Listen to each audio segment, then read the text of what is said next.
Hello and welcome to Enchantment of Eternity's a live discussion on continuing my top 25 favorite episodes of the Star Trek franchise. We are up to my number 16, which is yesterday's Enterprise, not today's Enterprise or tomorrow's Enterprise, but yesterday's Enterprise. I am joined by the usual special guests to talk about this episode. First, joining me, always a pleasure, Darrin. Thank you so much for joining. Oh, I am so excited to be here to talk about this episode tonight, Mark. Super thrilled. Oh, love it, love it, love it. Can't wait. And also, of course, Alyssa. Alyssa, thanks so much for joining. Hey, good to be here. I can't wait to go back in time and have Donna with the Romulan who turns into a mustache-frilly villain in the future episode. So, yeah, looking forward. We're not supposed to speak of that. That's okay because she was a piece of shit and I eat pieces of shit for breakfast.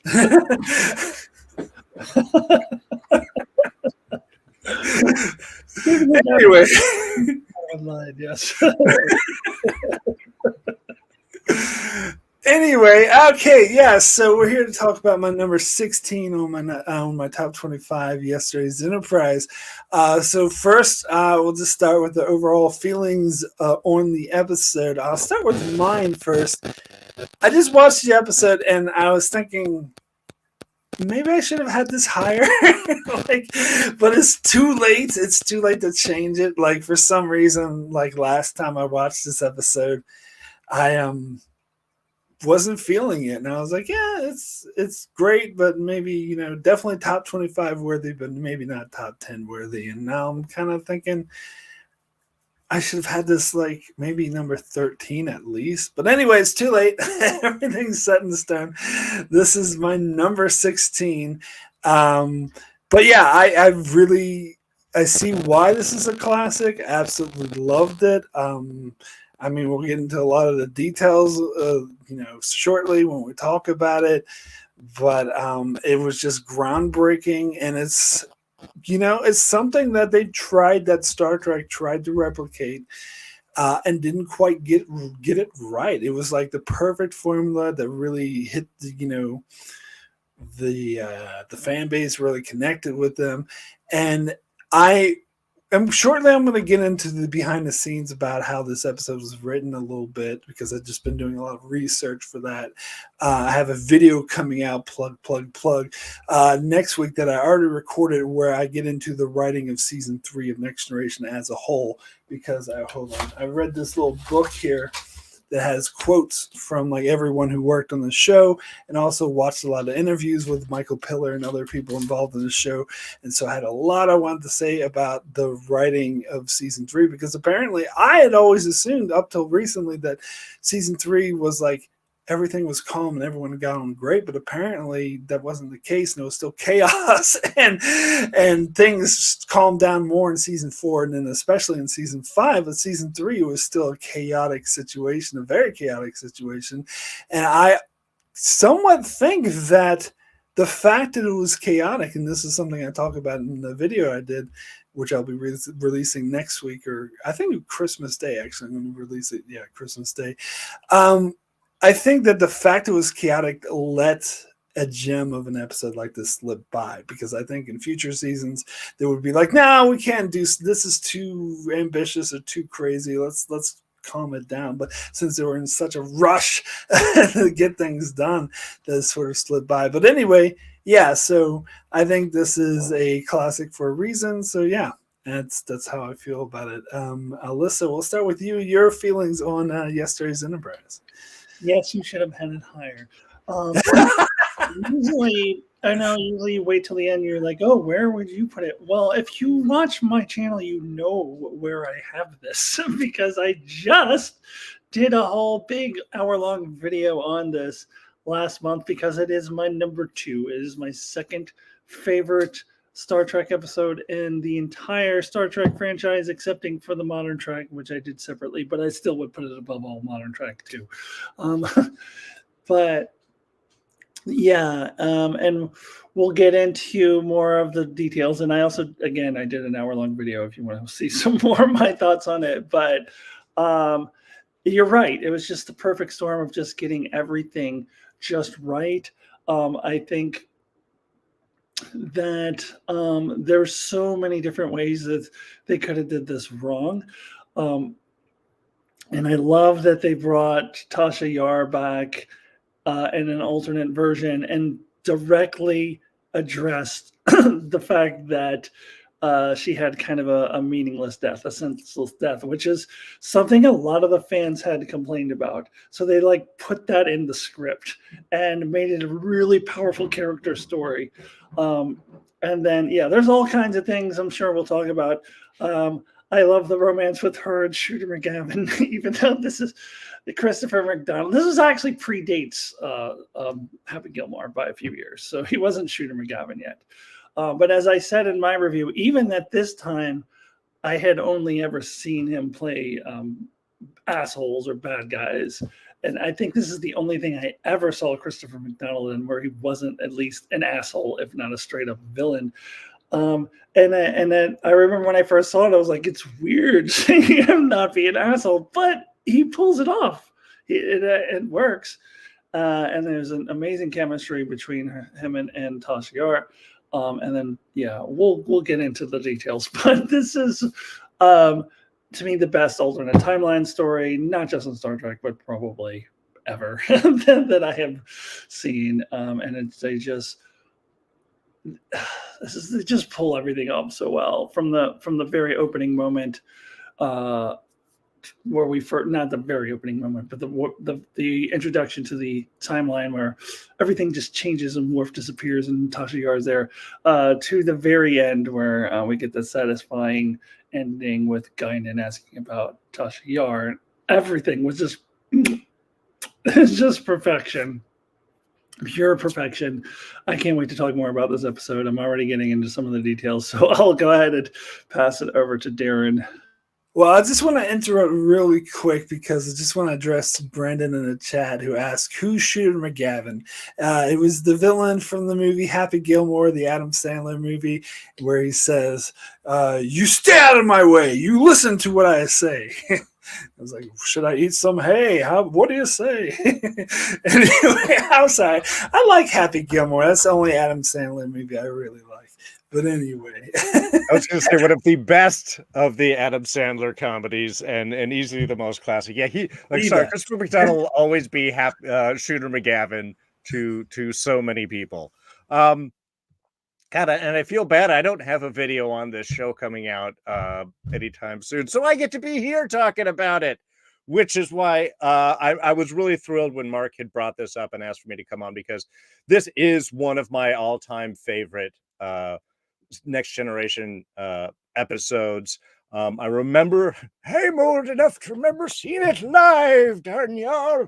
And yeah, it was one of those things, when Next Generation came out, we were all kind of really unsure. You've got this big cast, and Denise Crosby, famously, or at least through all of our fan hearings, wasn't really happy with being on the show. The whole shaky cam and dying thing, she felt like the perpetual red shirt, I guess, without dying.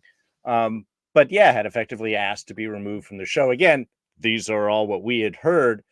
And to be honest, once Tasha left, the show got tighter.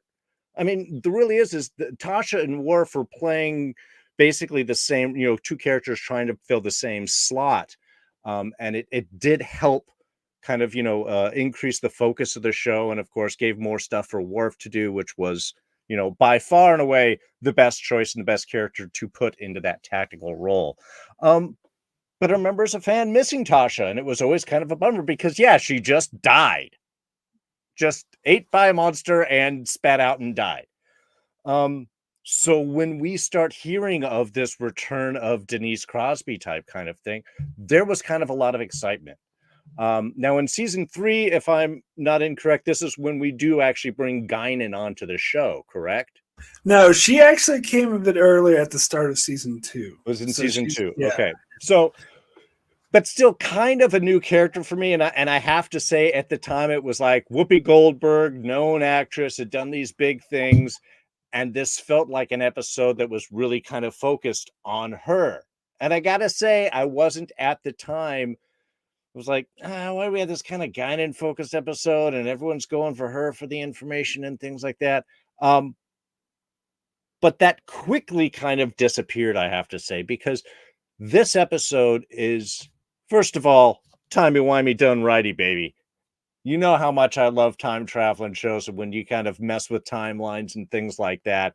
And this is a beautiful job how their presence changes, how the ship from the past changes who the present is as soon as it appears, and all those differences. The fact that you kind of get a really a one-off show for the most part, outside of some things that get to come back later on, allowed them to do so many different things in the episode.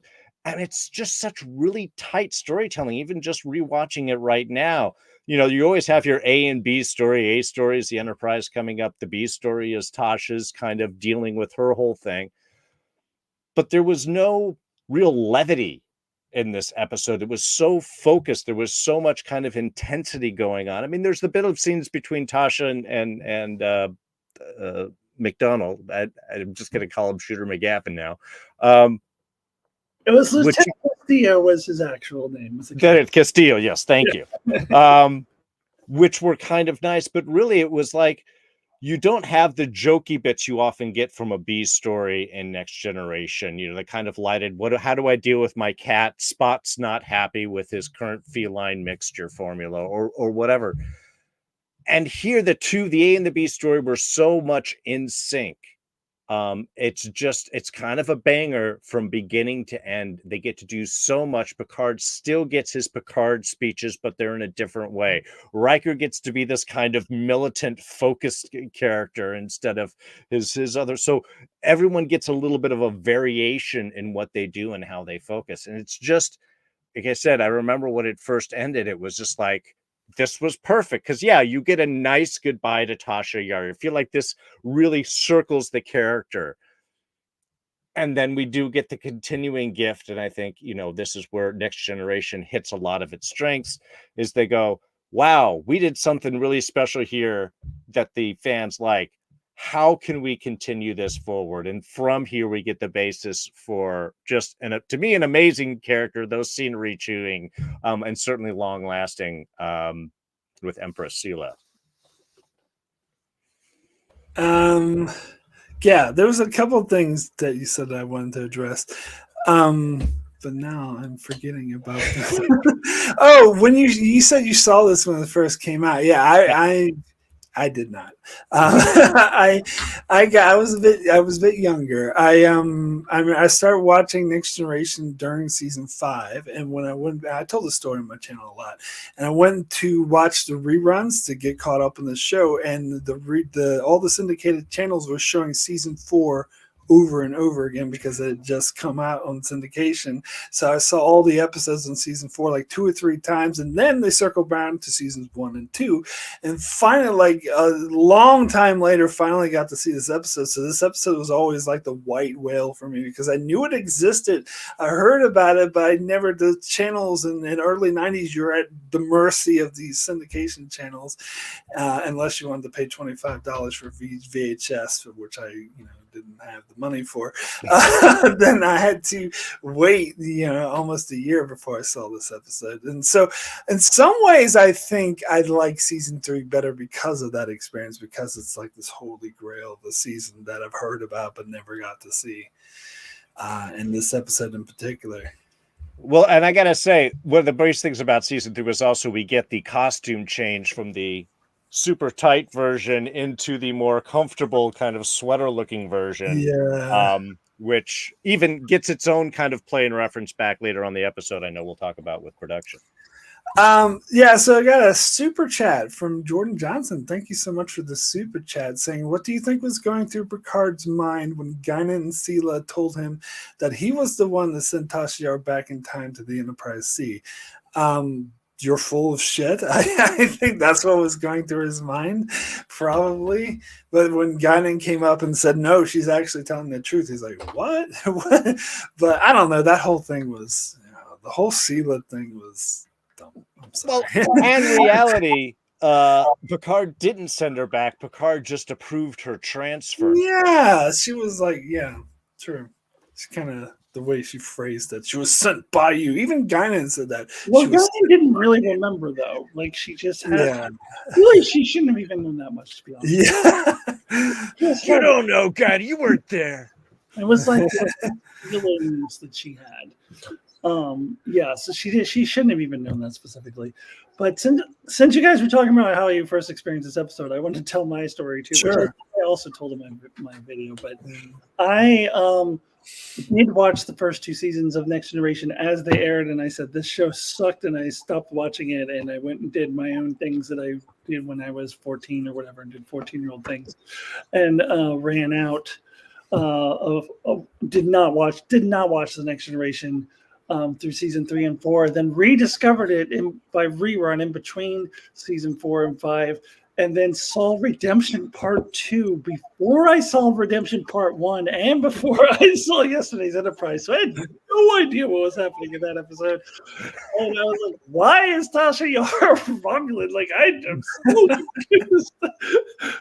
And I remember distinctly Guinan telling, Picard, she was sent back in time by you. And, like, I hadn't even heard of yesterday's Enterprise yet at that time. And then... yeah, eventually I did finally get to see it on season 3.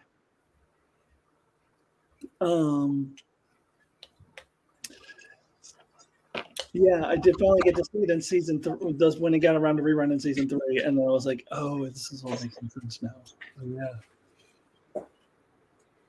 And now I gotta address Brandon in the chat. What is this Kenneth thing? I don't understand what you're talking about. I have never said Kenneth anything. I know it's Richard Castillo. I said that I'm very confused about what's going on in the chat with Brandon.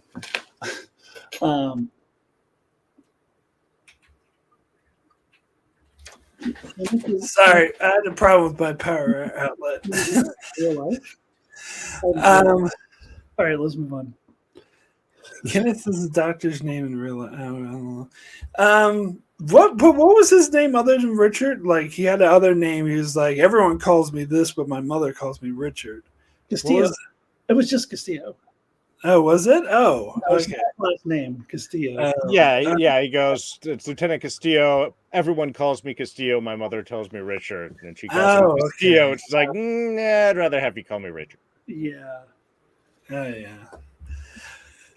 So anyway, wanted to get into the story behind the writing of this episode. So apparently it was they wanted to bring Denise Crosby back. She was talking about at conventions how she wanted to come, she would like to come back to Next Gen because at this stage it had gotten better. And so the writers are trying to come up with an idea. The original idea was to combine it with the idea of having Sarek. They had this idea of having Sarek in the show, so they were going to do some time travel shenanigans with an alternate timeline in The Guardian Forever.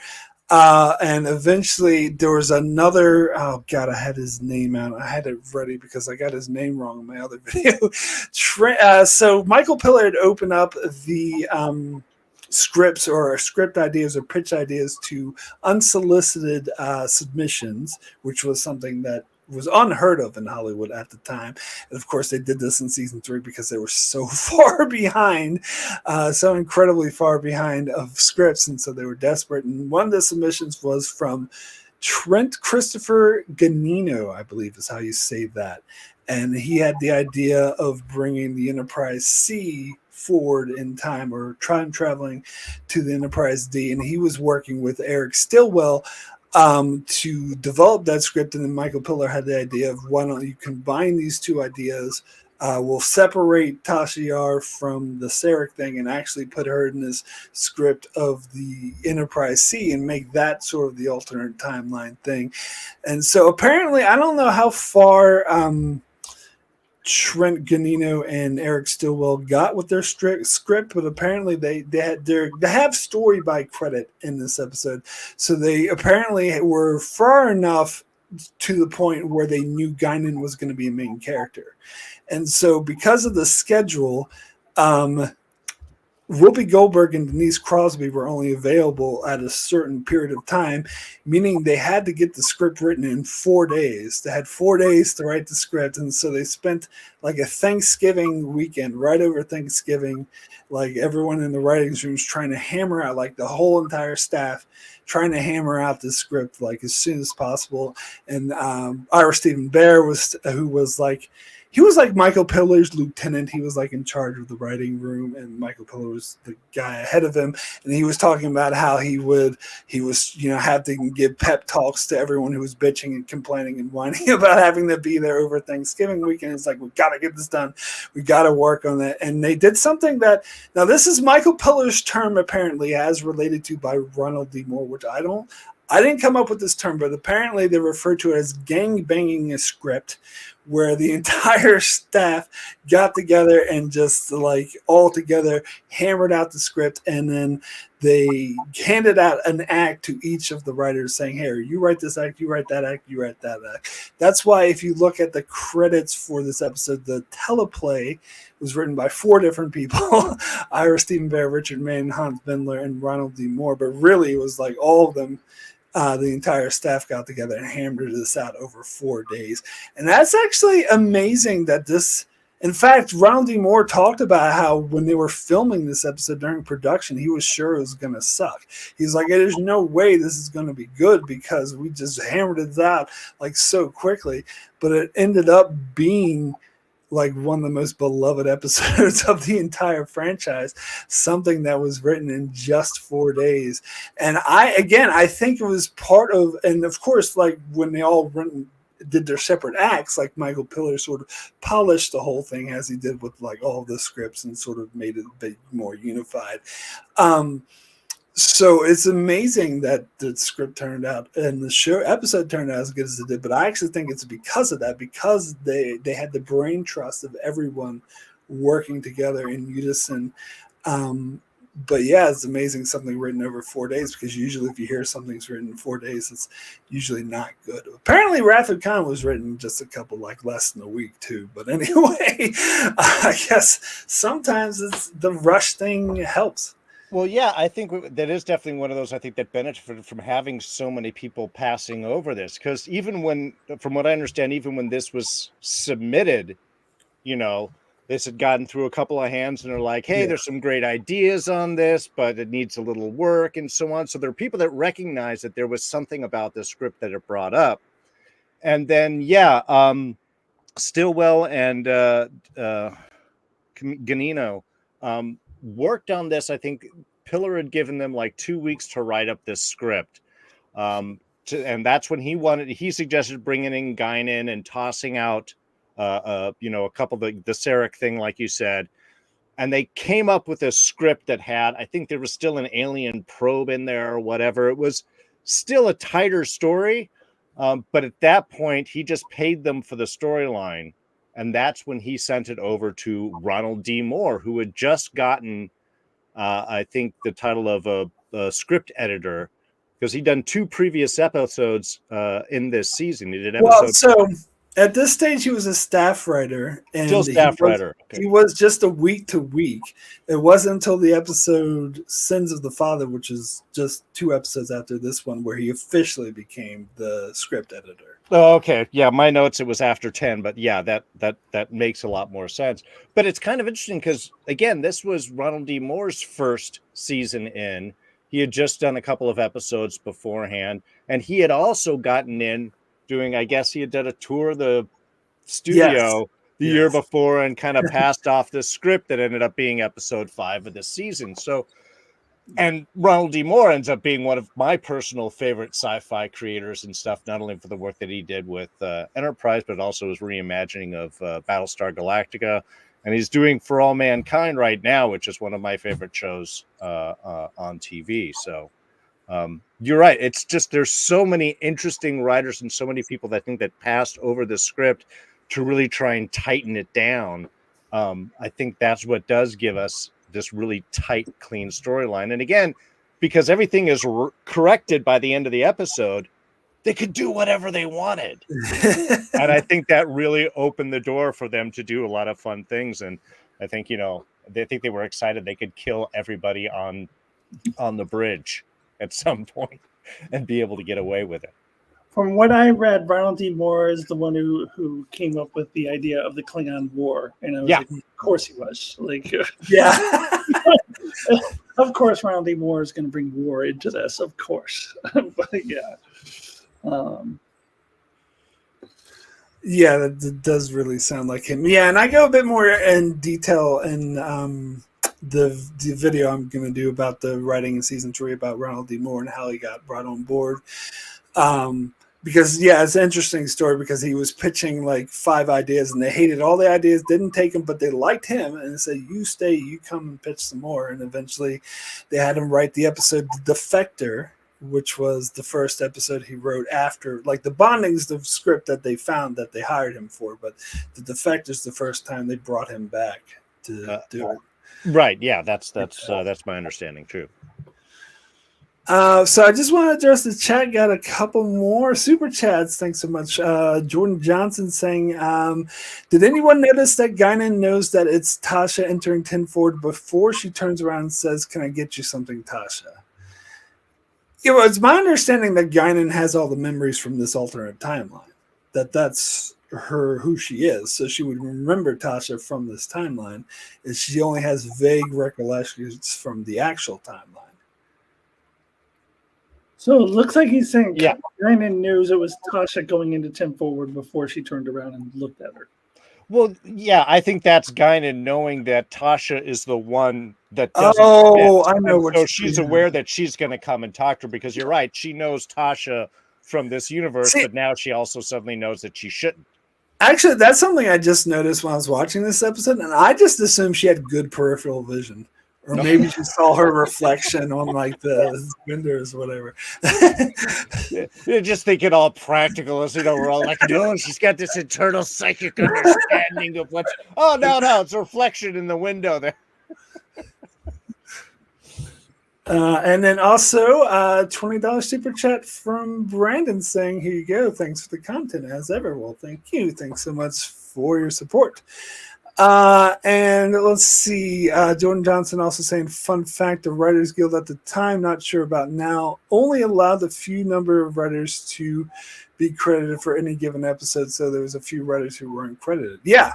Because as I said, it was a 4. Yeah. Yeah, it was 4 at the time. I think it was 3, 4 if you got a waiver.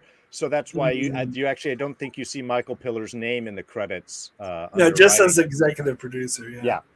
So he took his off so his people could be recognized. And there was other people too, and like Melinda Snodgrass and a few other people were involved who weren't credited. So the 4 who were credited were probably the main ones who worked on actually writing out the teleplay. Yeah. I believe though that Stillwell and the other dude whose name I always forget that you mentioned earlier that I said in my video too, I can't never remember his name. I think from what I read, they were credited as 2 of the 4. As story by. They got the story by credit. Okay, they got the story by credit. Yeah. Which is different than, let's see. Yeah, so no one had a written by credit. There was a teleplay was, those 4 people, and then the story by was Trent Ganino and Eric Stillwell. Oh, okay. That's but yeah. And I heard something like that they had to have lawyers on hand because they got sued a whole bunch of times during the submission things or something having to do with that. I'm not sure what the deal with that is. Oh, I'm sure that came back and bit them on the butt a couple of times. I mean, but yeah, the sort of dark warlike tone, that is definitely Ronald D. Moore. That's something he'll have that tone going forward. And he was also really good, not just Next Generation. He was a very prominent voice in Deep Space Nine. Came on to be a prominent writer for the last 5 seasons of Deep Space Nine. But anyway, getting off topic. I don't know. Did you have anything else to say about the writing before we move on? No, let's move on. I feel like we've been All talking right. for a long time. Yeah, let's go. All right. Let's see. Okay, so I want to talk about the instant timeline change. How the episode starts with Enterprise C comes through the rift, and instantly the timelines change. And I want to compare this to a couple other episodes. First one I'm thinking of is Past Tense, D Space Nine two-parter, because the time travel logic in that was atrocious. And because, all right, so Cisco goes back into the 21st century. He travels back there, and he's walking around doing his thing, and then you see Kieran O'Brien in present day, and they're fine, everything's fine. But then Cisco accidentally gets Gabriel Bell killed, and all of a sudden the timelines change, and the Federation no longer exists for Kieran O'Brien. But wait a second, shouldn't that have happened like instantly, like as soon as Cisco and O'Brien like traveled back in time, just like using the logic of this episode, which I like better, because it's assuming that the time period that Cisco traveled back into the 21st century is moving at the same rate as the 24th century, and the timeline doesn't change until that doesn't make any sense to me. It's like they should have changed instantly. And the other thing I wanted to compare to was Enterprise episode. What was it called? Shockwave. Where they do use the same logic here, but I don't like it, where Archer is taken from the Suliban into the 29th century, and as soon as they take Archer away from the Enterprise, the timeline in the 29th century has changed, where everything was destroyed because it assumed that Archer was never there to finish doing what he was supposed to do, which I feel like they could just, I don't know. It feels like other episodes wouldn't work that way, because that means every time they leave that, like every time Kirk travels to a different timeline, then the future should instantly be changed, or it's a disaster because Kirk was never there. So that, I don't know. I was trying to reconcile, because it seems like that episode's using the same logic as this one, but I guess it works better in the past. I don't know. What do you, I'm confusing myself and giving myself a headache. What do you guys think of this? I guess we'll start with you, Darrin. Well, we were thinking of the buffered timeline where, it takes a little while for changes in the past to come up from the front. Okay, again, timey-wimey, not done righty. This is what we're talking about here. I mean, most of Star Trek Time Channel tends to be along the same singular timeline. Is anything that's done in the past is going to change your immediate future, and so on. Whether you have chronotons still buffering around your shields and thus insulating you from any immediate changes, these are all possibilities. You're right. Ultimately, once they went back, there should have been an immediate change. We're talking about the DS9 episode. That should have been an immediate change with them in the world around as that went on. You wouldn't have every hour in the past is an hour here in the future before anything adjusts. I don't think it's necessarily done really right. It's just, ultimately it comes to, how do they want to craft the drama for that particular episode? But it should. And I do love how they did it here, how that's immediate change and then immediate back. And so they don't even know that something had happened outside of, Guinan's, extra perception of time.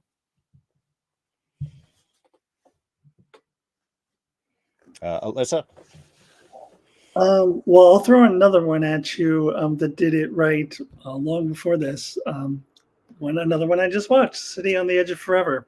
Same thing, where McCoy jumps into the Guardian of Forever, and like instantly they try to call the Enterprise, and the Enterprise is not there anymore. And the Guardian of Forever, what was once has now been forever changed, or whatever he says, and like it was instantaneous as soon as McCoy went back and jumped into the Guardian of Forever.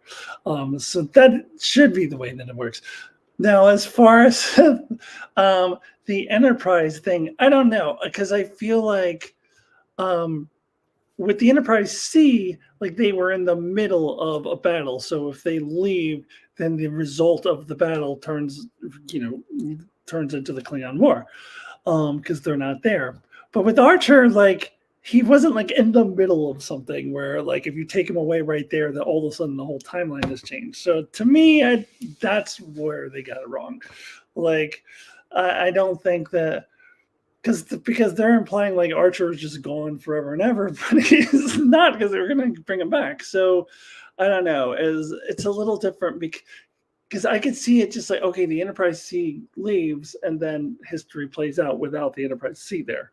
But you know what I'm saying? Like Archer leaves and he was, what was he, in bed or something? I can't remember what was happening in the episode, but he stepped into a turbolift and he instantly got, yeah. So it wasn't like he was in the middle of something, like pulling him out right there would change history like it would for the Enterprise C. You know what I'm saying? Yeah.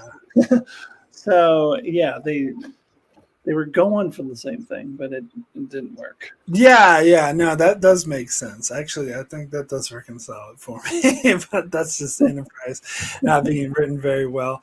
And but that would just be irresponsible for the 29th century. They know if they take anybody out, it's going to be like the rest of history played out without them. That's just irresponsible. And you know what? And later in Enterprise season 3, Daniels takes in Archer to like the future to see the battle of the Enterprise J or whatever, and it doesn't change the fucking timeline when he does that. So again, drama. Where do we need the drama? But anyway, back to this episode. I think this was very smart. This was very risky, I think, for this time period. I'm talking about the time period the show came out, the 90s. Or was this the 90s? I think it was early 1990, so just barely the 90s. Yeah. But it was risky because I think to trust the audience to get it, I think the instinct, and maybe especially nowadays, the instinct is to try to handhold your audience to explain, okay, so this is what happened. We created a timeline or whatever. We get the scene with Guinan a little bit later that kind of like eases them into what's going on. But I feel like most other things are more poorly written things would like try to handhold and try to explain it more immediately and not trust the audience to get what's going on. Yeah, that's one of the things that I talked about in my video as well. And I think this is true throughout the episode. They put a lot of trust in the audience, and I really appreciate that they do that. Even because they never actually like really word for word explicitly spell out what happened, that the Enterprise C being removed from the battle, or that if the Enterprise C had been there, they say, well, if the Enterprise C was there, then that might have prevented a war because the Klingons value honor. And they're just kind of speculating, that might have been what happened. And so the audience has to now piece it together like, oh, okay, that's what happened in the original timeline. They don't handhold and they don't spell it out for you ever at any point in this episode. And I love that. That's one of the things I really love about that episode is all the trust they put in the audience. And this is a little slightly different topic, but I also love the trust that they put in their fans, because I feel that a lot of the more casual fans, when they see yesterday's Enterprise and the Enterprise from the past coming through, they don't understand the whole ABCD thing. Yeah. Expect it to be Kirk coming through or something like that. But I love that they like really played to the fandom. Like, the true fans, like they know there's an ABCD. There's the non-A that is just 1701 and then the ABCD. And they know they haven't ever seen the C before. And so, we trust them. So I love the trust that they put in the fans. So this is one of my favorite aspects of this episode. Yeah, I think, but part of what makes this that teaser so great is that it does create kind of a what the fuck moment. Like, what? And that's sort of what really hits you. Well, I know that, again, they had done that original kind of idea with bringing Tasha Yar back with Sarek using the Guardian of Forever. So I think this is actually one of the benefits that probably played over, because it does play exactly like Guardian Forever did in the original series episode, is once that time shift is done, everything changes. And I think that kind of gave that guideline. And yeah, the trust to go with the audience that we're going to be like, oh, we get to see that something changed. So like Guinan, even more than Guinan, we do remember the other universe. So they can just drop a little hints and we can fill in the rest. And again, I think that is done really well. Yeah, no, absolutely. So in the chat, Jordan Johnson says we get the C before the D, before the B, if I recall. And yeah, so the B doesn't come until Tuesday. I mean, until Star Trek Generations.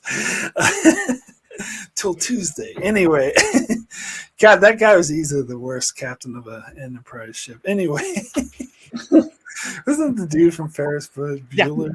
Yeah. Oh yeah. Yeah, apparently there was a lot of B canon about him, and there have been like people over the years who've wanted a show about him.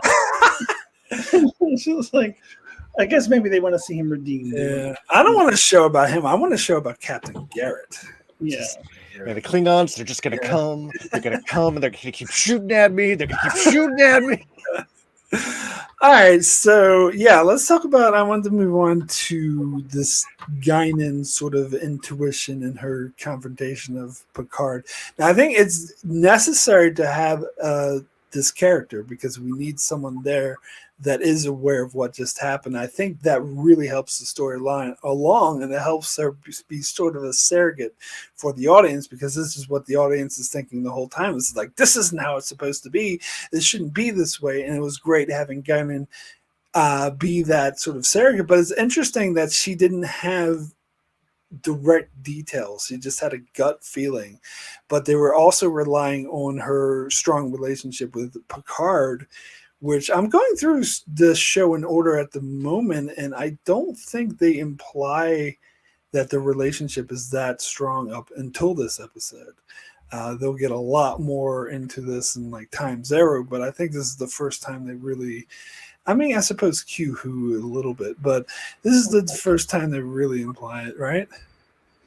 Yeah, I think a little bit, but Best of Both Worlds, which comes after this. Yeah, after this. Yeah. That line where she tells Riker, like, Picard was more than family, more than a friend, more than family. And I'm like, wait, what? Were they fucking at him? Yeah, that was my reaction to that. But I think it was meant to be like a really deep friendship that they had. And of course, that comes after this episode. Yeah, after this. Right. This may be the first one that really established them having this really tight relationship and bond. Yeah, and then from first watching it when it aired, because again, you had implied that there was some connection and they had touched onto it, but that was one of the first things which, like I said, when I first saw it, I was initially a little resistant to, because I'm really? Oh, they're trying to make Guinan this like super important character because Whoopi Goldberg's all the famous actors, the thing. It is something that really does pay off down the line, but I do remember at the time that this was kind of like newer information, and yet the way they carried it out, it did start to.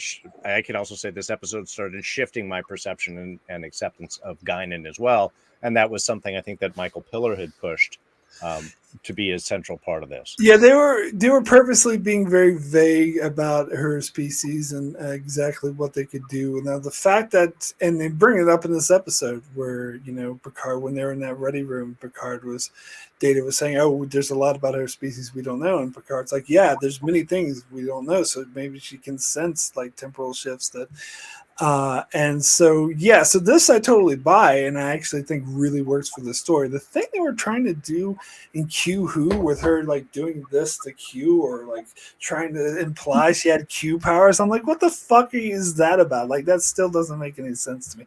That was it done wrong. This is it done correctly, using the sort of mysterium of her species and the fact that she and I think it added to the intrigue of the episode that she didn't have details like of it. And I like the line where she says, like, I can't explain it to myself, so I can't explain it to you, but I just know that this shouldn't be happening. And she does have some information. Like she says stuff like there should be families on board the Enterprise, and saying that we're definitely not at war. And she knows Tasha's dead, so she has some details, but it's like a vague sense of it. And I think that really works for the episode. But one thing I did want to bring out real quick, we're talking about the scene where Guinan, there's two scenes where Guinan goes and confronts Picard, and they're in this really large, spacious room with just two people talking. And then later when Picard goes to inform the crew that he's his senior staff, he packs them all into this like tiny ready room and makes them cram like sardines. I'm like, why aren't you using that big spacious room we just saw earlier? The captain needs room for his readiness. Can't have it all crowded around with. I guess people in this alternate timeline have no sense of like space or. It's the psychological, man. It's just showing you the same room with all these people just feels cramped. But anyway, Alyssa, any more thoughts on Guinan and her, the way she was handled? This is, I think someone said in the chat too, Jordan Johnson.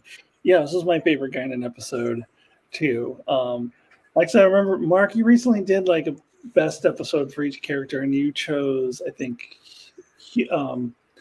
Iborg for her. Yes, yeah. Good one, but I was like, I would go yesterday's Enterprise, but that's me.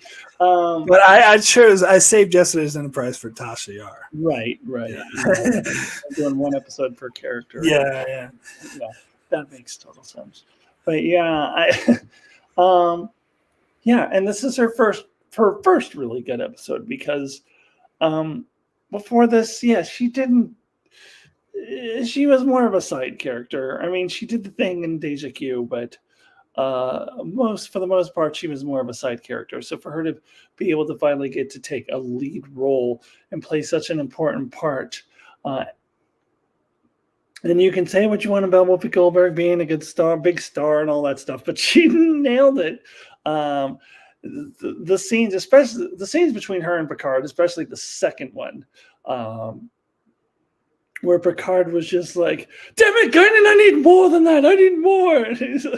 And then it ends with her just saying, like, all I know is that if that ship doesn't go back, then millions of, or whatever. Now I'm getting confused with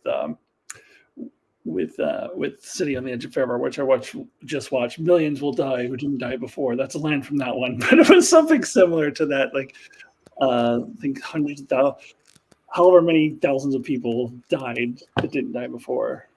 Yeah. I think what she ultimately said at the end was, I told you what you need to do. You only have your faith in me to guide you to do it. Yes. That's why it's better for you all to go and watch the hour-long video that I already did, because I had prepared them, had that all in front of me. It's like, at doing this, I'm like, wait, what did she say again? Even though I just talked about that in that other video. Yes, that was a great way to end that conversation.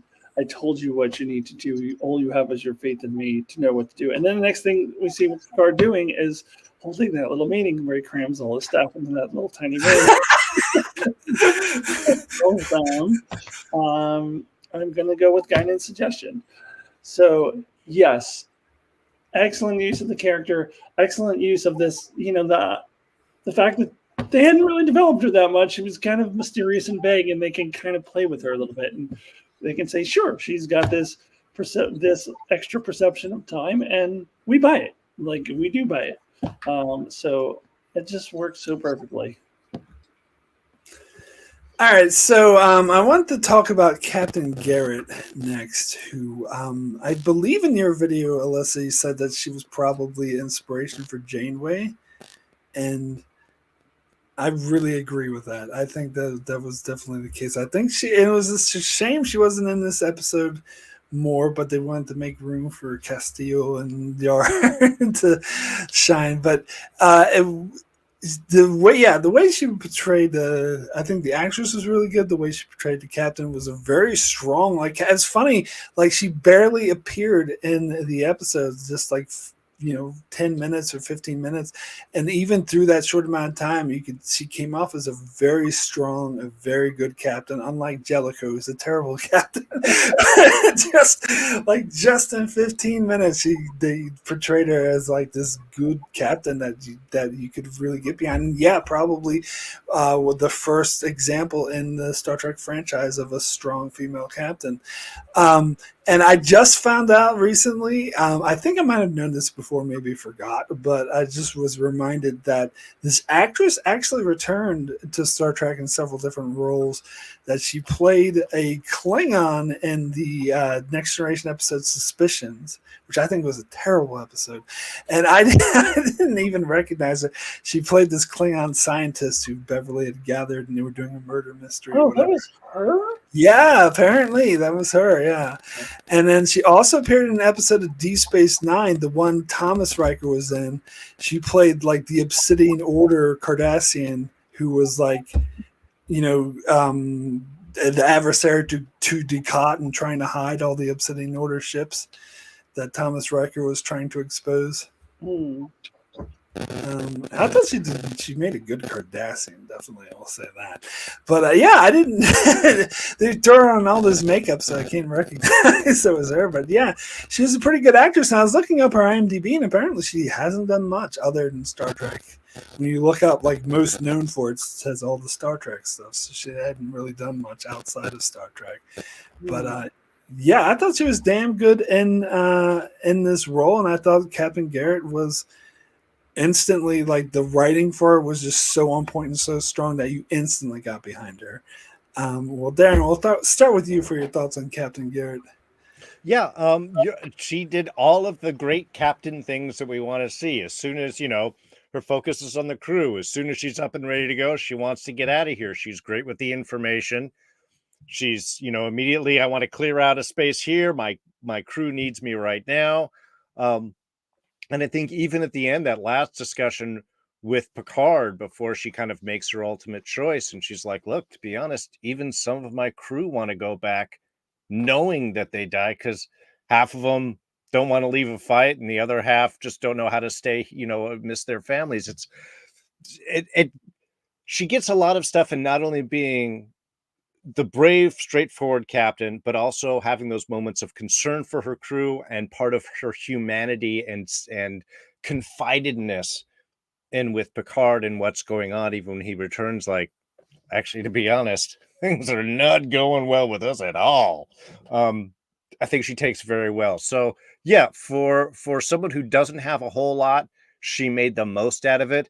And it's funny that you say that she was an inspiration for Janeway, because all I could think of looking at her was the original Janeway. Was it Marion Cotillard or who played the first Janeway, who got canned like in the first? Yeah, I think that was her name. That sounds familiar. She didn't get canned. She quit. She quit. Yeah. Quit, canned. Look, she wasn't the right captain. But I did think of her when I was seeing her in this episode, and so I can totally see how this would be an inspiration for Janeway going forward. Yeah, and you're right, Mark. I did actually say that in my review, that I thought she had to be an inspiration for Janeway, because I think specifically of the scene where Dr. Crusher tells her she's got to stay in sickbay. She's just basically like, fuck you, doctor, like, fill me up with injections and get me back on my damn fridge. And like, I mean, I don't remember her exact lines, but her lines I could have easily just transposed into Janeway's mouth. And in fact, I wasn't 100% sure that Janeway didn't say those same exact lines or very similar things, as Janeway did that shit all the time. I think of, I believe it was the Year of Hell, when the doctor was like, Captain Janeway, I relieve you of duty. He's like, what are you going to do? Drag me off the bridge? It's like, no, you're not. I will deprogram you before you relieve me of duty. Fuck you. Like, I am on the bridge. And that is the scene in particular that, like, was so Janeway. And I'm like, they had to have drawn from that. And when they were creating the Janeway character, or whether it was Kate Mulgrew herself or the writers. But yeah.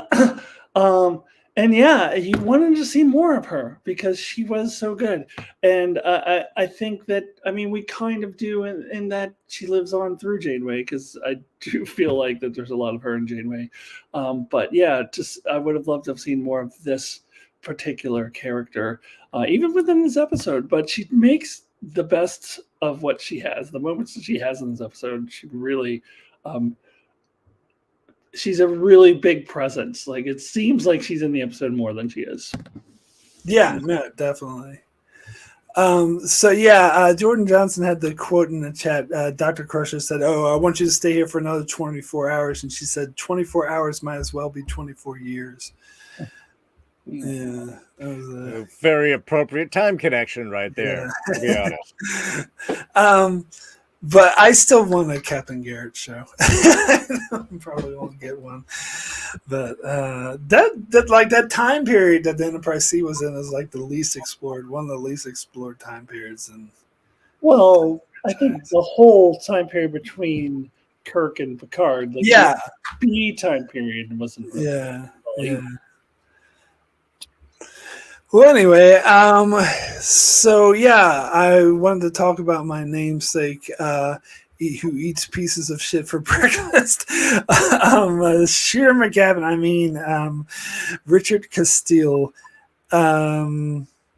Is it Castillo or? It's Castillo. Castillo. Yeah, Castillo. I want to start by saying, God, why do I keep forgetting the actor's name? Christopher McDonald. Yeah. This is the first thing I ever saw him in. So I remember in your video, Alyssa, you named some of the other stuff you saw him in. It was like some sitcoms or drama shows from the 80s. He put in like Cheers. Yeah. I forget. There was a couple other things. I just looked through his Wikipedia page, and because I know that I had seen him before, so I went through his Wikipedia page and saw what shows he did before this that I definitely would have watched. He was in an episode of The Twilight Zone, the 1986 Twilight Zone. Oh, right. He was in Cheers, and there was another thing that I had watched. It was like, okay, those would have been the things that I had seen him in, but I remember specifically that he always played an asshole. Well, yeah, so, this is the first time I saw him, and then later I saw Happy Gilmore. I was like, hey, it's Lieutenant Castillo. And I've seen him in a couple other things, and he actually, so I had a different experience because the other things I saw him in, I didn't play a villain or an asshole. Happy Gilmore was the only thing I saw him play a villain in, so I know more of as a nicer guy. I saw him in this crappy movie with... God, why am I blanking? Charlie Sheen. He was in this. The other thing. Well, what was the other thing? Technically, it came out after this episode, but I saw it before this episode, and that's Thelma and Louise. Oh yeah, that's right. I don't like an asshole, bad guy, villain type in that movie. I have seen that movie, but I don't remember him in it. But yeah, there's this movie called Five Aces with Charlie Sheen. I remember they were like high school people getting back to high school reunion or whatever. So he played a pretty nice guy. He was also in the first 3 episodes of Stargate Universe. He played a senator. He was a bit of an asshole, but ultimately a good guy. So I don't know, a different experience with him. Yeah, I've never heard of this Five Aces thing. Yeah, it sucked. But anyway, I saw it on like cable or something. You and a lot of other people. Yes. But anyway, Castillo, again, we're talking about how great of a job they did of having Garrett and just a few amount of scenes, but portraying how awesome she was. They sold his and Yar's romance off of so little. Like the screen time they appeared was not that much. And there's other episodes where they spend the entire episode trying to build a romance that seems like shit. Like that one with Jadzia Dax and Goodwin from Lost. What is that one? Meridian, yeah, that's it. It's talking about one that's on my high up on my worst romance list versus one that was high up on my best romance. Yeah, very opposite. Well, yeah, no, because they spent more time on that Dax thing, which fell apart and was bullshit. Where here, like they were able to sell it in such a short amount of time, and this is like the writing was so good, which is again so amazing that they wrote this episode in 4 days, and the writing is so tight for it. That the stuff like, oh, I think I'd like it better if you called me Richard. Like those nice little moments, and they sort of built on that and built to them like saying goodbye and like, oh, maybe if you return, you see this guy in his 50s taking a hard long look across a crowded room. Like those lines like that just really sold it, and then it led to they did kiss, of course, in the transporter room, but ultimately it led to them like going into battle and dying together, and like leading the Enterprise C back, which was bringing a little tear to my eye. I got to be honest. Last time I watched this today, it was so good. How and I think Christopher McDonald did a damn good job. Maybe even better than Happy Gilmore. He did again, damn good job in this role. But anyway, Alyssa, your thoughts on this whole thing? Yeah, you're kind of echoing a lot of things that I said in my video too. That they made the most of very little scenes. I mean, they really aren't in it together that often. And yeah, if you want to bring up the Meridian disaster with Dax, the guy who played Goodwin from Lost, that was like we were told that they were madly in love with each other, and what we saw was that they wanted to bang each other. Like they were lustful after each other, and like there was no actual deep connection there at all. But we were told there was one. Whereas this, we weren't told that there's one. We see it on the screen. We see it for ourselves, and I really buy this romance because that it's like they're meeting each other in these circumstances where they know that at least one of them is not going to be around for much longer, especially once they really get into the romance. At that point, they've decided that the Enterprise C is going back. And Castillo was actually one of the ones who really wanted them to go back. I noticed in watching that scene, Garrett tells Picard, well, a lot of my crew don't like the idea of slipping out in the middle of battle, and she's not specific. But then she says, Lieutenant Castillo, we're going back. And he's like, yes, sir. Like you can tell that he would like, just from that one line, that he was one of the ones that I want to go back. He was one of the ones she was referring to that didn't like the idea of slipping out in the middle of the battle. But anyways, like that he's going to die. We don't know yet that Tasha also is going to die, but we know that he's going to die. So they kind of have to speed up the romance. Like normally they would take more time to develop it, whereas in a normal crappy Star Trek romance episode, they do speed it up too much, and like you don't buy it because like how do they fall so madly in love within an hour?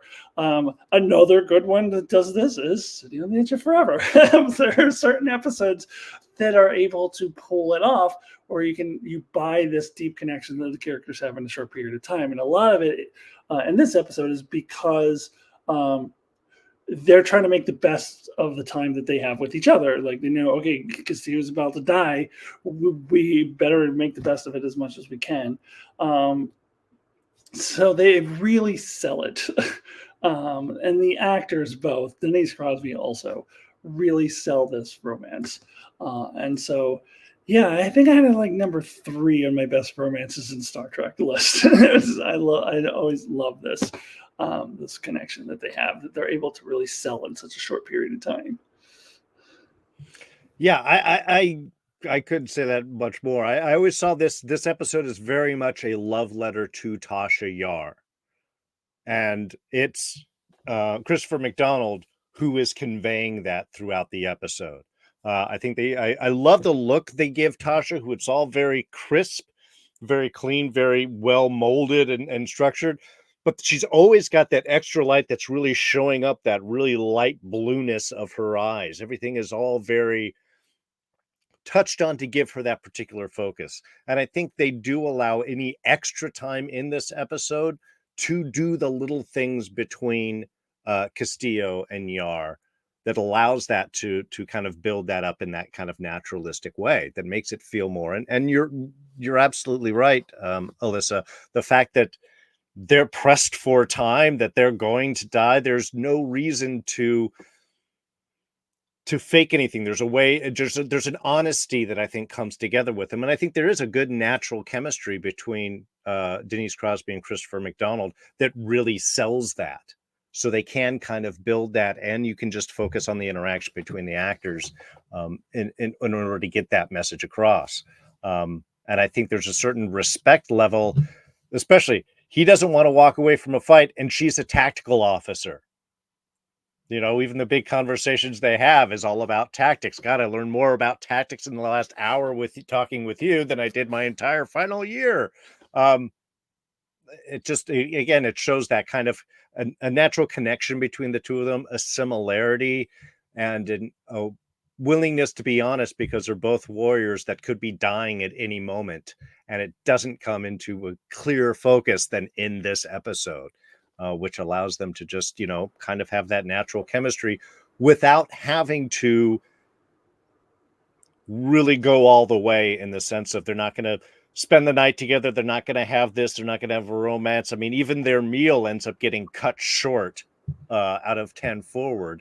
It really is just that personal connection between them. So since they can kind of play with that throughout the whole episode, all the way up into the end, I think it's that. I think they find that perfect blend of chemistry and storytelling time to convey that. And they have a really good respect for each other too. Excuse me. I'm thinking about when Tasha Yar comes on the Enterprise C and requests a transfer, where Castillo is in charge at that point, and he's like, "No, are you kidding me? We're not kidding around here. We're not coming back." And like, I think he's fearful for her. Like he knows he's going to die. He doesn't want her to have to die. And he doesn't even know the whole thing about the Guinan thing, and she died in another timeline. He doesn't know any of that. But he looks at her and like, I think he just has this respect for her, like of her being a warrior and wanting to be involved. And he's just like, okay, because I think he has that same thing. And so they connect in that way. And so they connect and they respect each other in that way. And I love that. I love that he was like, yeah, okay, come on. Well, and I think, and even when I watch it, because I agree with you, Mark, I got all teary several times during this episode, which, manly men doing manly things. But I think there's even that moment of like, well, heck, man, with my best girl at my side going in, maybe we can just win this one. It's like you can almost see that in his mind, like he's even willing to contemplate that possibility now, because he's complete. His ship is complete. His crew is complete. I think it's that perfect end to leave it on, their relationship in that point, because I think that is the last that we see of them. Yeah, that's the last scene we see them in. But apparently, Tasha survives and gets held captive by the Romulans, and anyway. But yeah, I wanted to circle back about the Picard's decision to send the Enterprise C back, which we touched on a bit before about how all he had to go on was Guinan, and that was good enough for him. But the thing is that later when he tries to convince Captain Garrett to go back, and at first she's resistant to it. She's like, "We're in the here and now. We have to get used to being in the here and now." But then he reveals to her, "Oh, well, we're actually probably going to have to surrender. Like, the Starfleet projects that we're going to lose the war, and we're going to have to surrender in like 6 months." But so as I was watching the scenes, I'm like thinking to myself, shouldn't he be less resistant to Guinan if he has his knowledge that they're losing the war? Shouldn't he like jump on the opportunity, no matter how thin that opportunity is, to make it so the war never happened? I don't know. I mean, I guess I could understand his still resistance to like Guinan's just saying crazy talk shit. So maybe it does make sense he would take him a while to get convinced, but he is ultimately convinced, and he has that information. And then, so Jordan Johnson brought up in the chat earlier how they his relationship with Riker seemed more adversarial in this alternate timeline. And I don't know if that was just always the case, or just because of the circumstances?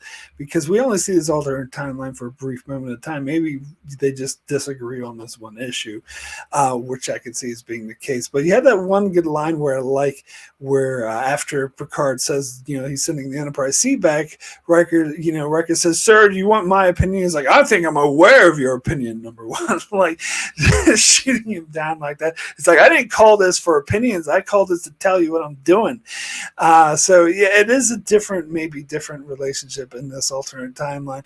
But it did make me kind of wonder why he also didn't tell them that, hey, we're going to lose this war anyway, so this is the best we might as well do. Maybe that was classified information or whatever, because he did sort of hush when he was talking in a hushed voice when he told Captain Garrett about it.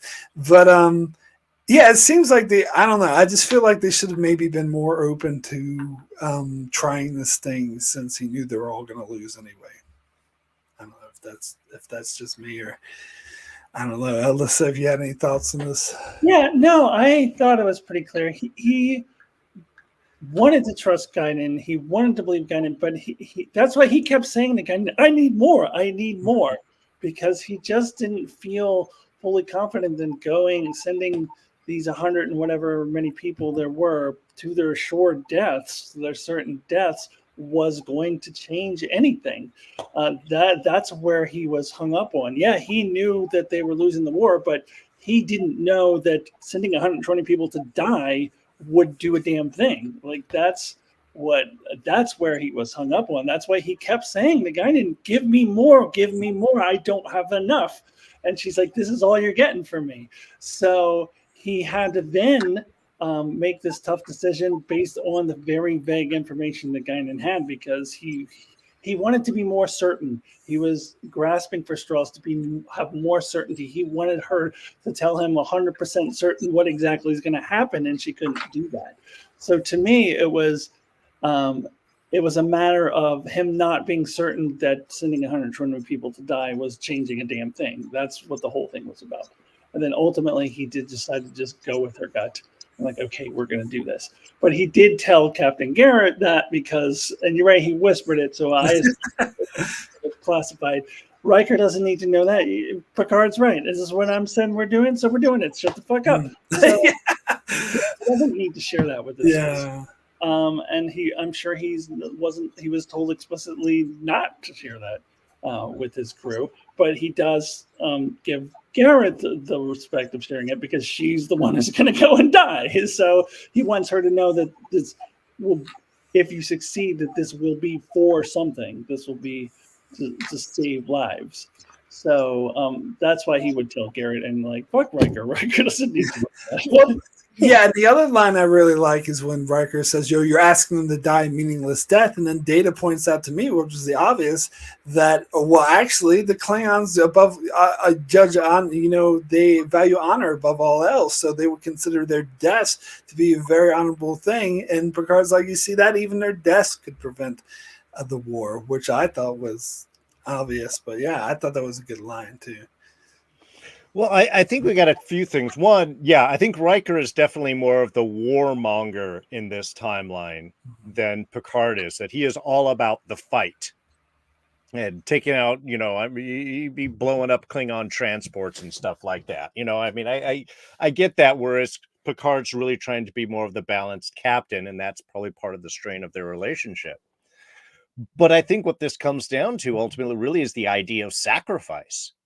And I think that's what Picard is weighing there is, yes, this knowledge that they're actually losing the war is not well known, very quiet, very hush-hush. So as captain, he has to kind of keep like the Riker in line and be in the part of we're fighting, we're doing all of this type of stuff. And he is so used to holding that particular image in front of him. That's why he's resistant to what Guinan is telling him. But I think that's exactly the line of thinking that goes on after Guinan leaves. Is he has to weigh am I going to send these people back to die, even if it's going to potentially save the future, but we're losing anyway. So really and he says, what good is one more ship right now from a tactical standpoint, you want as many ships as you want. Hey, Federation ship pops up, even if it's old, we can rearm, we can do some things. That's one more potential crew, one more front on the battle line that we can do. And I think it takes going through all of this for him to kind of like push through all of that and go, one ship now isn't going to make a difference. But back then, one ship could have even stopped this all. And it becomes great because at the end, he even basically sacrifices the Enterprise to save the Enterprise, as the Enterprise is sacrificing itself to save this current Enterprise, which is, kind of a cool sort of balanced thing. But what is it that, and I love Picard's line when he ends, he goes, no matter how this ends, we'll make sure that the Klingons never forget the name Enterprise. Make sure the history never forgets the name Yeah. Enterprise. Yes, screw all this stuff. But still, the sentiment's there, and to me, that's one of the more memorable lines. I always love that. Oh yeah, remain Enterprise, and I love the little higher collar bits they have and stuff. I love the little uniform changes that are all super cool in this. I think they do really well too. All right, so I wanted to talk about Tasha Yar's confrontation with Guinan, getting her to reveal what she knows, and her deciding to go to the Enterprise C to sacrifice herself, which is, again, another sort of beautiful part of the episode. However, when Tasha Yar is talking to Guinan and she asks, how did I die? And Guinan says, I don't know. I just know that it was a meaningless death. I wrote in my notes, so Guinan, not a fan of Skin of Evil. Okay. I like Skin of Evil. I mean, I don't know if her death was meaningful. I like the way the episode did it because it was a way of sort of showing that Yar was trying to be no nonsense and stick up for Troy and trying to save her life and being like, no, I'll fuck you. I'm going to go try to save her. And Armis just wasn't having it and just killed her off. But I can understand. So I never really was with the fan base and saying that was a terrible, terrible death. But especially because that had a nice memorial scene that was really good. But I can understand like how it plays into this episode. And this episode, a lot of people do see it as giving Tasha Yar the good death she deserved, and I do think that actually does work. And I do think that it is funny that guy didn't happen to know it was a death without meaning because she doesn't even remember everything from the other timeline. But whatever, it was necessary for the plot, and I think it works for the character. And the scene where Tasha goes to Picard and asks for a transfer was a damn good scene. Like that was really good acting on Denise Crosby's part, the way that she was like, Picard was like dismissive, like, no, I'm not going to transfer you. She's like, but I'm not supposed to be here. He's like, oh fuck, just talk to Guinan. And they had that conversation, and she made it clear that she wanted her death to mean something, and that he let her transfer. That was a damn good scene. So anyway, Darrin, we'll start with you on this one. I agree 100%. That probably is my favorite scene in the whole episode. Is the two of them. The conversation between the two of them, because there is, again, it's like we can't sugarcoat any of this. This is what's going on. I'm not supposed to be here, and she knows that it's true. I think that's the other thing. I think there's a certain acceptance, like she knows that that's not true, and of what's going on. And again, if she is going to die, let's die right. Let's die in a way. And I think, I mean, for Skin of Evil, I think. The problem is she died a red shirt's death in that episode. Her death was of any crew member that was, Captain, I found something. Ah! I mean, and that's it. And usually you have kind of like some big buildup or, they're mortally wounded. And so they're talking through the whole episode and they're having these flashback moments or there's some buildup or it's a thing. And that one really just felt like, oh, you don't want to be on the show anymore. Okay. Thump. We're just going to kill you off. And yeah, the crew will get together for a moment and say their goodbyes, and then we'll move on. And it is really much how, at least as a kid watching this episode when it first aired, that's what it felt like. So to have this opportunity to come up and have one of these really big Picard scenes with him and Denise Crosby, I think was kind of really appropriate. And he totally softens, and they do have this very strong humanistic philosophical question which I think is very emblematic of Picard's character and Next Generation kind of as a whole. It was a great scene, and I love that he doesn't really fight it. He listens, he plays out again, he trusts what Guinan said. Well, this was going to be the choice that we were going to make and believe, and if this is true, I got to give her that moment to really go out like a warrior wants to go. And I said, to me, I like at least where this does eventually lead on to some of the Next Generation lore. But even just seeing this in the original context of it, this was perfect. This is exactly how we want to wrap things up. This is the moment that you want to see between Yar and Picard. And in a way, it is that goodbye that she never got in the other episode, because again, she just gets redshirted.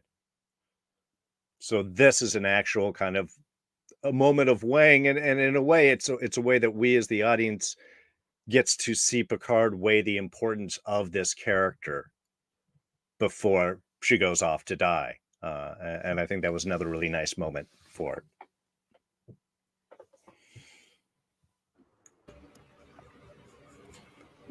Yeah, I also love that scene, but I said in my review too that I said this earlier in this video actually as well, that I think that I love that they had Tasha Yar confront her death head on. Like if they had brought her back in an alternate timeline and not had her address the elephant in the room that she died in another timeline, I just don't think it would have been very good. So I thought it was brilliant to have her take that on head on.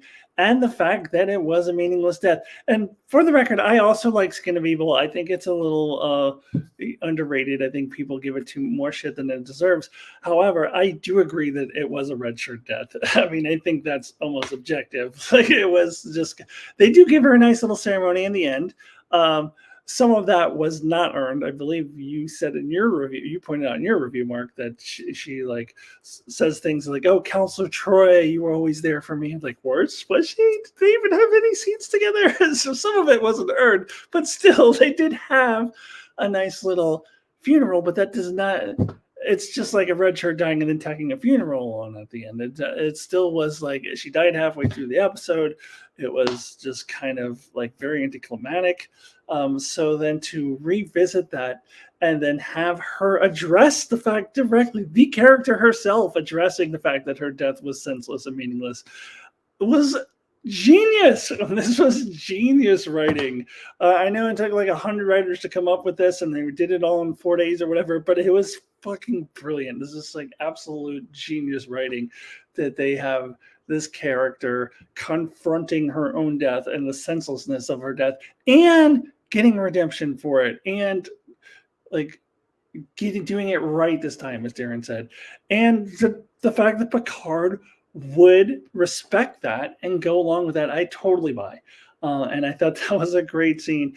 And he is resistant at first. He's like, you Guinan felt the need to tell you this? And she says, I felt the need. Which is true, because Guinan didn't really want to tell her. She kind of dragged it out of her. She's the one who wanted to know. And then after they talked, then Picard was like, he's just very kind of like reluctant, like transfer request granted, and like he's just very, but he knows that she needs to do this. And I just thought that all of this was just so good. It was just genius stuff. And does finally give Tasha, well, it's not really a death because we found out later she doesn't die right away, but whatever. But like in the context of this episode, seemingly her death, the death that she deserved. So I loved it so much. Yeah, no, I guess I definitely see where you're coming from, that she did kind of die like a red shirt, but I don't know. I like that decision that they killed off the main character like a red shirt. To me, it justifies the whole red shirts dying in the first place. But at least she wasn't killed by these people with sunburns, like karate chopping her to the shoulder like a bolt of lightning, hitting her. Or what was the other one from that episode? Like a flour that like sprayed shit. No, didn't a guy like beat him with a club or something? Like, wasn't that? Or what am I thinking of? Like, he beat him with a stick. She got slime, didn't she? She got No. I'm referencing a different. I'm referencing the original series episode, The Apple. No, he was. Yeah, it was a club, but he was hit to the shoulder with a club. Yeah. Well, there are definitely worse ways to go. Yeah, we're talking about the really dumbest red shirt deaths. Yeah.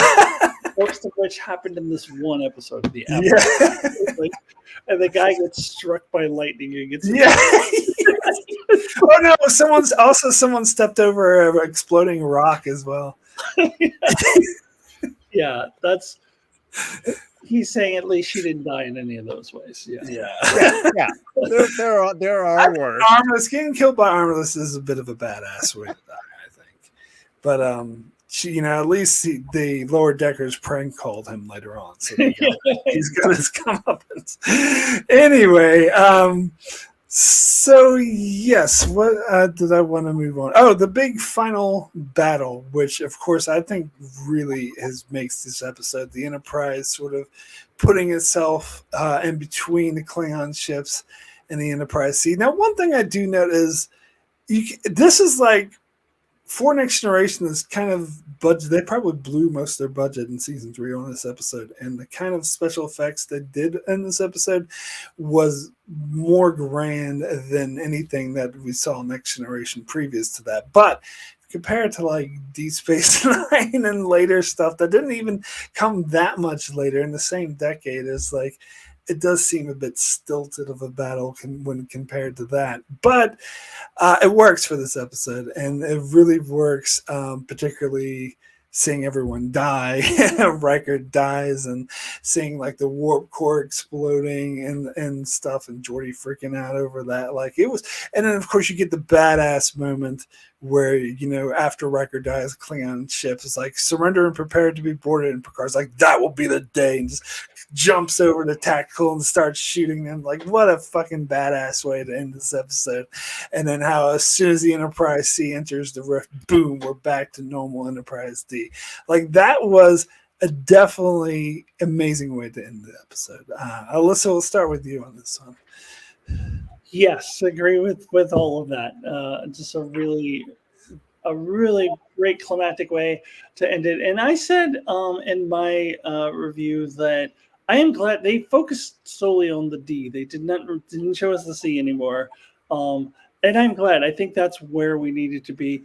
And I also talked about too, like how when I very first saw this episode, my assumption was that they're going to have Worf being the captain on the other Klingon ship. And then after a while, I for a while was like kind of disappointed. Why didn't they make Worf the alternate Worf? But over the years, I came to the conclusion that this is much better that they didn't do that they didn't distract. For we needed to be on the D and seeing Picard doing his badass moments and really focusing on what happens to these characters in this alternate timeline. Riker dies and the camera zooms in on his like bloody head for like a few seconds, and it's really creepy. Like they made all the right choices in doing that. So I no longer think that was just my initial reaction, like in the early 90s, like, oh, they should have Worf be the other captain. But now I think that would have distracted from all this great stuff that we got on the D. And you don't need, that would just been like a gimmick. And also now that I've seen what they did with a alternate version of Worf in Deep Space Nine in those awful parallel universe, mirror universe episodes he was in, I'm good. Like I don't need to see an alternate Worf. Yeah, I love they ended up making really brilliant choices with this, and it was just so good. It was just perfect. Yeah, I know that they had actually increased the budget for this particular episode. Is despite all of the tight filming conditions that they had, the aim was to put this out on Sweeps Week, which is, I believe, when it did come out. So there was something about giving it that little extra pump, which allowed them to, redo the bridge and raise up the captain's seat and have that a little bit more centered than the other seats before. In the chat, and I just missed all of it. Jordan, I think, had mentioned about the darker lighting and stuff like that. And that was one thing they said. Everything was like very high lighting for Next Generation, so they did a lot of low lighting in on this to give that really different kind of feel. I like the fact that even, to kind of work with the budget, they had already switched all the costumes to the new kind of like sweater versions, but these had even like tighter collars, but they were able to use the first and second season uniforms for the rest of the crew with the little combat belts and stuff like that. For the sea, they used what basically like the movie set ones from Wrath of Khan and such, but they took out the little collar bit and it was just the jacket. So they were able to kind of work with their budget a whole lot, and those little bit of extra dollars did allow them to do the bridge changes, which I think were really important to make this version of the D, the military D, really so much different. And like you said, even the conference rooms, they put them in these tiny places with all these tables and made it look like, again, this is a briefing, not a discussion, right? Number one, which was all kind of, very cool. And I completely agree with not using Worf as the captain for these ships. It really would have been a distraction. It would have been like, oh yeah, because everybody has to show up into this. Whereas, yeah, you don't see Worf only at the beginning of the episode and at the very end. You only see Troy at the very beginning of the episode. She's not in this at all. So I do like the fact that they really made this alternate timeline very alternate and not like, again, what they usually do with the mirror universe is everybody's there in this universe as in the other universe, just with slightly different tweaks and, of course, goatees. Even Big Contained. Yeah, exactly. Well, at least so yeah, I think this was definitely one of those where when you get that little bit of extra budget and the fact that anything you do doesn't have to portray over, you can take out Riker, you can blow up the crew. I think there were several shots of deaths of the bridge crew that we ended up not seeing that didn't make it till final post. Oh, apparently this is another thing I'm just remembering, that the original script called for Wesley Crusher to be beheaded, but they then took that out of the script. And, yeah, see, those are things that we have to be like, yeah, let's see all of it happen. But the fact that they did end up just focusing on this, I think it was bright. And yeah, I mean, it is funny kind of watching as you got the straight, flights of the Klingon ships through.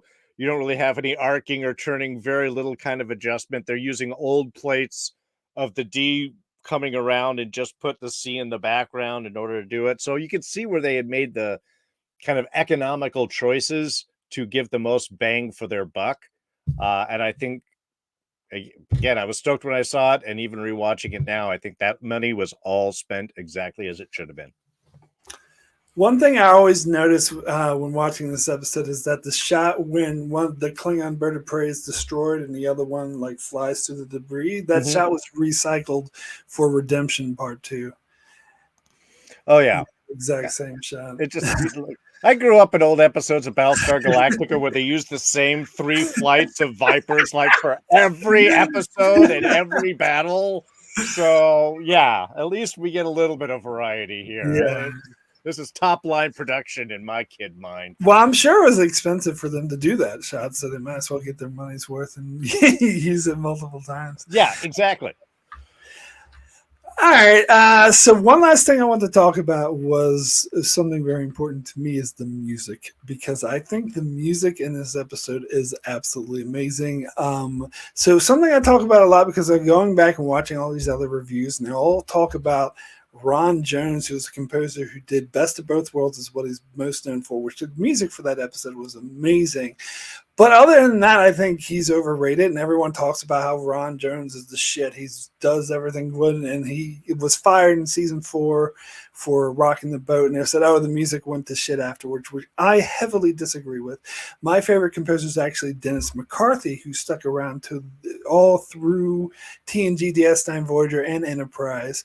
And he did the music for this episode. And I think the music was absolutely amazing, particularly the scene where Geordi's in engineering and the steam is coming out of the warp core is about to explode. Like you get this nice, like I'm not going to try to repeat it with my mouth, but it's like a really like trumpet. Like if you've seen the scene, you know what I'm talking about. It's like really punctuate the scene. And I think a lot of the other like moments, like what we get with, Tasha confronting Guining and stuff like that. Like the music is like done extremely well to underscore. So I just wanted to throw that out there. I don't know if either one of you had anything to add to the music. Yeah, I never really pay attention to McCarthy versus Ron Jones, except for when you talk about it in your video. I never really pay attention to the composers, but I do know the music was great in this episode. I definitely 100% agree with that. There was someone other than Dennis McCarthy who did music on this show? Yeah, so Ron Jones did a lot during the first 4 seasons, and then after Ron Jones left, they got someone called Tim Cataway who did music. And I'm not saying I don't like Ron Jones; he's good. Like Best of Both Worlds is an amazing score, but I think he's a bit overrated. I think Dennis McCarthy's underrated. Yeah, honestly,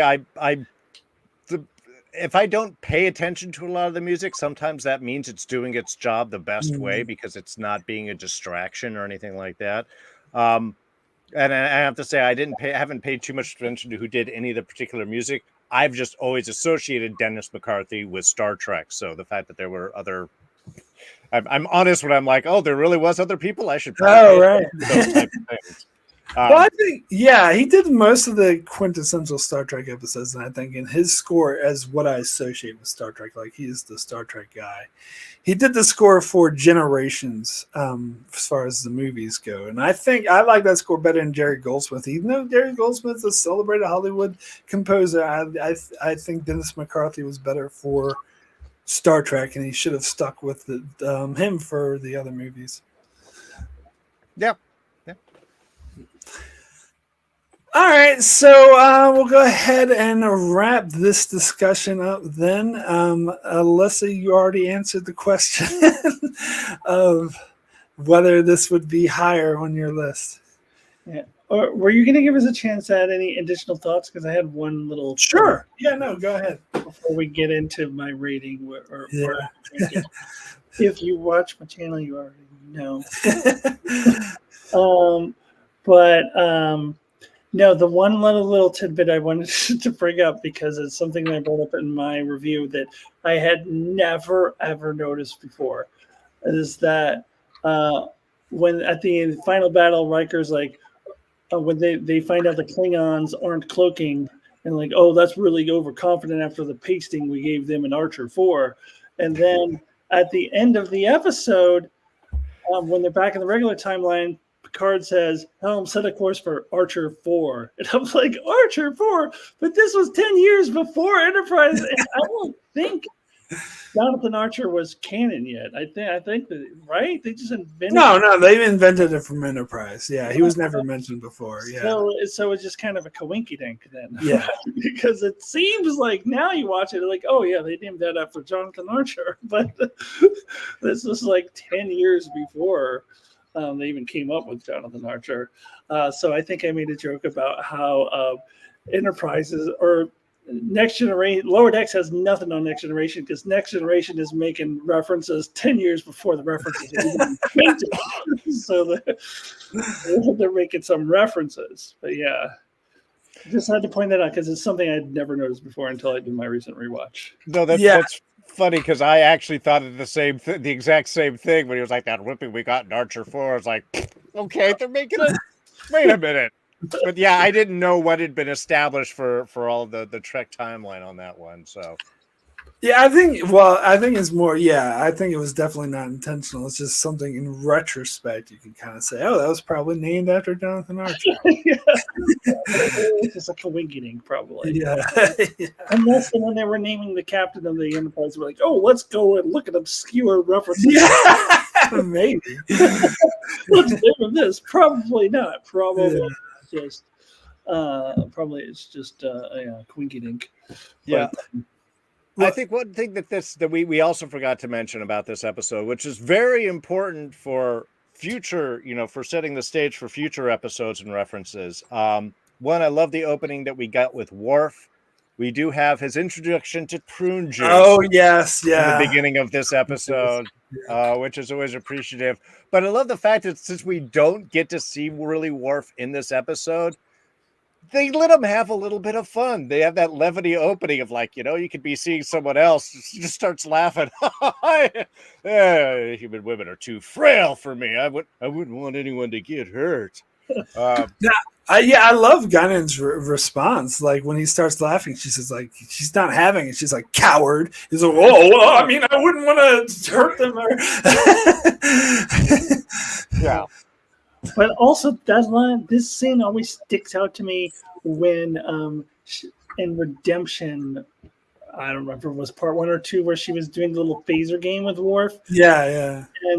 And she was like, you never laugh. And he's like, Klingons don't laugh. And she's like, yeah, oh no, I've seen Klingons do big belly laughs. You don't laugh. And I'm like, but you saw him laugh. And you don't.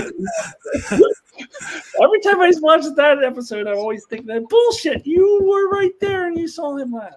So he doesn't laugh that much, to be fair. But it was nice to see him kind of let loose in that one little bit of like, oh, you should give it a chance. Yeah. Anyway, that was just, I couldn't let the prune juice go by without being mentioned off. And I did love his laugh and little banter at the beginning of the episode. I love that we only got a little Michael Dorn in this episode, but they let him have some fun. Yeah. I did want to call out Jordan Johnson for another super chat. Thank you so much for that. Saying congratulations, Alyssa, for finishing your Star Trek Top 100. Thank you. All right. Speaking of that, we can segue back into if you want. Yes. Yeah. Would I have this higher, or where would I have it? Yes, obviously I have it a lot higher. This was my number 2. It is also my number 1 in Next Generation. It is my favorite Next Generation episode of all time. It is my number 2 in the entire franchise. And yeah, if you haven't seen my video on my number 2, where I do like an hour-long thing, and I'm much more prepared than I am for this video, and I go into all the details of why I just think this was so spectacular. I just think it's just a work of art. It is genius, brilliant writing, brilliant acting. It is, I just can't say enough. And one of the best, and since I'm a time travel person, it is like, as Darrin says, timey-wimey done righty. And I am always a sucker for timey-wimey done righty. So this will always be one of my all-time favorites of anything. So yes, that's where I'm at with it. You know what you should say to me when I said this is my number 16. You should have said, "Not good enough, damn it, not good enough." Yes, that's. But anyway, Darrin, how about you? Have this higher, lower, around the same? Well, I think for the first time since we've had these discussions, yes, this would definitely be much higher on my personal list. Like I said, it is one of my favorite Next Generations episode. All Good Things I love just because it's so kind of personally touching and such. And so that's the only reason why it's not going to be up in the number 1 slot or something probably. But I think it would probably at least be in my top 5. And yeah, this is definitely one of those time travel stories that are done right, that really satisfies what you want to see with this. And I think something attempted again several times, not always done right, though perhaps there is one far-flung episode, which I know is we're going to be talking about further up on your list, that I think also does this right and would probably be ranked right around this episode in my favorite. So that's a little hint for a future discussion.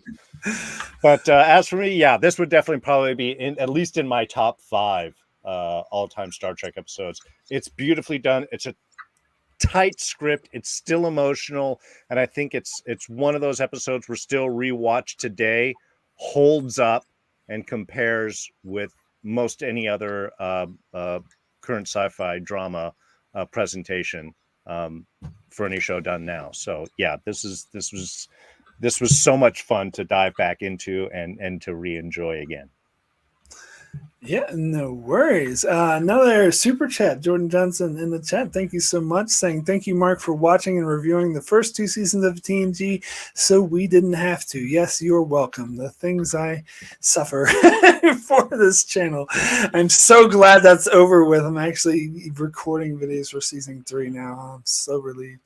But anyway, so yeah, in my defense of putting this is number 16, like it's all like once I get into like the top tier higher episodes, it's all sort of my opinion could change from day to day. So now I'm thinking, oh, maybe I should have had this higher. But when I originally made this, I'm thinking that. So it's gonna be, they're all like sort of top tier for me anyway. I know I have some episodes coming up that everyone's gonna be like, seriously, you put this above Yesterday's Enterprise, but just for me, they're all sort of top tier. And yeah, so we are getting into the really nitty gritty of because 16 out of what, like 900 episodes or something, because I'm including Modern Trek. Modern Trek, yeah, it's close to 100 or more because it's about 800-ish with just the Legacy track. So Modern Trek has fewer episodes per season, so maybe they're roughly at 100. I don't know where they are. So yeah, probably 900-ish.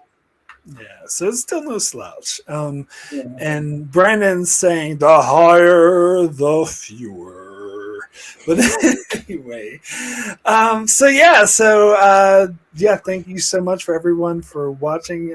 Thanks everyone in the chat. Brandon, Jordan, I think Jay popped in a bit earlier on, and yeah, everyone who's watching this in the archive. And thank you so much for watching. And of course, big thank you to special guests. I don't want to take you for granted. It's always great having you on. Darrin, if you want to have a quick shout out of what you're up to, where people can find you. Look, first of all, I just can't wait to be here for your discussion of the top 10 Pulaski episodes. Really what I'm looking forward to. No. Sorry, I had to throw that out there. That doesn't exist. There's no such thing. Hey.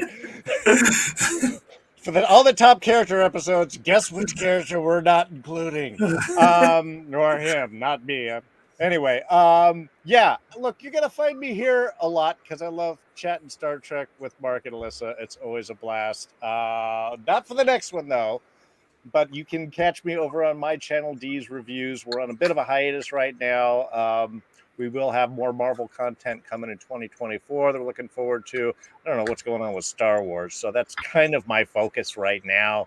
But you can go ahead and check that out. You can also catch me on Twitter and Instagram, mostly Twitter, at Darrin Jinx.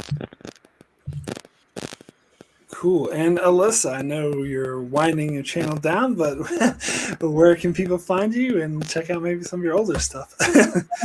I still got things coming. I'm not done yet. And I just wrapped up my Star Trek Top 100, which I've been plugging a lot in this video. Just did my number 1. Last month is when I did my number 2 for Yesterday's Enterprise. So gotta check that out. I'm over at Alyssa Jean's Reviews. And then coming up next week, I'm going to do my, I say awards. It's kind of, most of it's negative, though. It's my 223 most overrated, most underrated, and worst show of 2023. All in one video this year. Last year, I kind of separated into different videos. All in one video this year. That'll be out next Friday. This upcoming Friday, I should say. And then the Friday after that, or actually I don't know exactly when it's going to come out, but somewhere in that weekend around New Year's Eve, I will release my top 10. What if it's kind of screwing me up because if it has a chance to make my top 10, then I kind of want to wait for it to finish. And so I might have to be recording it. And then they're doing the last episode on the 30th. But anyway, somewhere in that weekend, best shows of 2020, unless What If is definitely not going to make my top 10, and then I'll do it earlier. But yeah, top 10 best shows of 2023 and the New Year's weekend at sometime. So yeah, go check all that out. Yeah, What If's kind of screwed me up too. I had to rearrange when I'm doing my top 10 shows of 2023. But I'm definitely going to release mine on New Year's Day, regardless, even if What If doesn't make the cut. But I don't know. For me anyway, it was a weak selection. So I think What If has a really, unless it sucks, it has a really strong shot of making my top 10. Have either of you checked out Blue Eye Samurai on Netflix? Not heard of that. Not heard of it, no. I highly recommend that. Blue Eye Samurai? Blue Eye Samurai. It's a American done anime, but it's a great story. It's already been renewed for season 2. And if you're interested in that type of storytelling at all, it's worth checking out. I might check it out, but I've not been a fan of anime, if I'll be honest. Like, even there was that other American anime show that was everyone was talking about as the greatest, Arcane. Everyone was saying it was the best thing ever, and I watched it and I was like, meh. I also really liked Arcane. Oh, really? it was much better than I was expecting it to be. But yeah, I again, if you're interested in anime at all or in anime styling, I would highly recommend that. I just finished the series, and I can't wait for the next season. So I'll throw that out to people. My top 10 has one in it. I tried watching the live action One Piece on Netflix, and I got halfway through the first episode. I was like, no, I'm just not doing this. I just couldn't deal with it. Yeah, it's in my top 10. Oh, is it? Oh, wow. Maybe I should have stuck with it then. No, I was just like, this is too silly. Like, I couldn't cover it. There's a lot of, like, you got to accept it for what it is. Yeah. And roll with it. If it's too silly for you, then stop. But, like, you got to, like, embrace the silliness and accept that this is the show that it is. And if you can do that, which I did, I got really addicted to it. I watched the whole season, and it's in my top 10. Oh, wow. Yeah. Well, anyway, if you're finding me for the first time, my name is Mark. My channel is Enchantment of Eternity. I am currently, as Darrin mentioned, doing my top 25 live stream once a month, counting down my top 25 favorite episodes of Star Trek, and also covering Star Trek The Next Generation, one episode at a time. Finally being done with season 2. I got one more episode to release of season 2, but I already recorded that a while ago. And then I'm going to start season 3. Thank God, where the show actually gets good. And we'll be releasing those. So you can check out my channel for that and many other shenanigans going on, like top, whatever. And probably doing something for What If season 2 as well. So anyway, be sure to check me out. Check out these people as well, and thank you so much for watching, and we'll see you next time. Bye.